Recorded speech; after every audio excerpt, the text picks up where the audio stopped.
Hello everyone, कैसे हैं आप लोग। आज की इस वीडियो में मैं आपके साथ रेल विकास निगम लिमिटेड कंपनी के जून क्वार्टर वन फाइनेंशियल रिजल्ट को डिस्कस करने जा रहा हूं। कंपनी ने अपने जून क्वार्टर वन फाइनेंशियल रिजल्ट को आज के दिन यानी कि 12 अगस्त की अभी नाइट में डिक्लेयर कर दिया है। अगर मैं आपको इस रिजल्ट को शॉर्ट में बताऊं तो इस क्वार्टर में कंपनी का जो रिजल्ट है वो काफ़ी निराशाजनक देखने को मिला हुआ है। कंपनी की जो सेल्स है उसमें अराउंड 4.05% की यहाँ पर गिरावट देखने को मिल रही है। कंपनी का जो नेट प्रॉफिट है उसमें 39% की यहाँ पर गिरावट देखने को मिल रही है। अब हम जान लेते हैं इस रिजल्ट को थोड़ा-सा डिटेल में सबसे पहले हम बात कर लेते हैं कंपनी के रिवेन्यू के बारे में। देखिए, इस क्वार्टर में कंपनी की 3,908 करोड़ की रिवेन्यू है।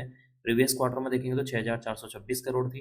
प्रीवियस ईयर जून 2024 में 4,073 करोड़ की यहाँ पर रिवेन्यू देखने को मिली हुई है। इसका मतलब कि जब आप कंपनी के रिवेन्यू को year on year wise compare करते हैं, तो कंपनी की रिवेन्यू में 4.05% की यहाँ पर गिरावट देखने को मिल रही है, जो कि इसके लिए एक नेगेटिव पॉइंट है। अदर इनकम की बात की जाए तो यहाँ पर 228 करोड़ की अदर इनकम है। प्रीवियस क्वार्टर में 127 करोड़, प्रीवियस ईयर में देखेंगे तो 262 करोड़ की यहाँ पर अदर इनकम देखने को मिल रही है। इसका मतलब कि इस क्वार्टर में कंपनी की जो अदर इनकम है उसमें भी गिरावट देखने को मिल रही है, जो कि इसके लिए एक हल्का सा नेगेटिव पॉइंट है।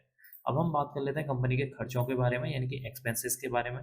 देखिए, इस क्वार्टर में कंपनी के 3,972 करोड़ के खर्चे हैं।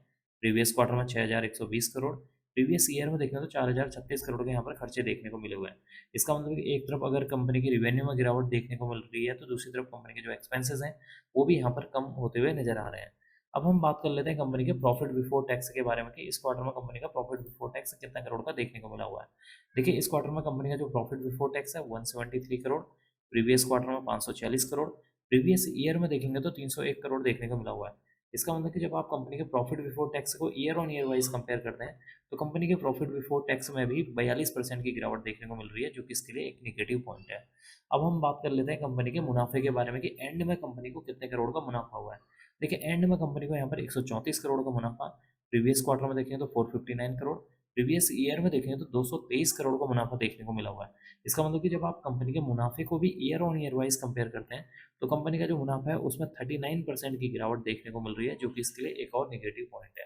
अब हम बात कर लेते हैं कंपनी के ईपीएस यानी कि अर्निंग पर शेयर के बारे में कि इस क्वार्टर में कंपनी का जो ईपीएस है वो कितना देखने को मिल रहा है। देखिए, इस क्वार्टर में कंपनी का जो ईपीएस है 65 पैसे है। प्रीवियस क्वार्टर में देखेंगे तो 2 रुपये 20 पैसे, प्रीवियस ईयर में देखेंगे तो 1 रुपये 7 पैसे देखने को मिला था। इसका मतलब कि जब हम कंपनी के ईपीएस को भी year on year wise compare करते हैं, तो कंपनी का जो ईपीएस है उसमें भी एक अच्छी खासी गिरावट देखने को मिल रही है, जो कि इसके लिए एक नेगेटिव पॉइंट है। तो कुल मिलाकर देखा जाए, इस क्वार्टर में कंपनी का जो आरबीएनएल का जो रिजल्ट है काफ़ी निराशाजनक देखने को मिला हुआ है। कंपनी की जो सेल्स है उसमें 4.05% की यहाँ पर गिरावट देखने को मिल रही है। कंपनी का जो प्रॉफिट बिफोर टैक्स है उसमें 42% की यहाँ पर गिरावट देखने को मिल रही है। कंपनी का जो मुनाफा है उसमें अराउंड 39% की यहाँ पर गिरावट देखने को मिल रही है। कंपनी का जो ईपीएस है उसमें भी यहाँ पर गिरावट देखने को मिल रही है। देखते हैं कल के दिन यानी कि 13 अगस्त के दिन इस स्टॉक के ऊपर इस क्वार्टर रिजल्ट का इम्पैक्ट किस तरीके से देखने को मिलता है। अब मैं इस वीडियो को यहीं पर एंड करूंगा। उम्मीद करता हूँ कि आपको ये वीडियो पसंद आई होगी। अगर आपको ये वीडियो पसंद आई तो please like share and subscribe करना ना भूलें। Thank you.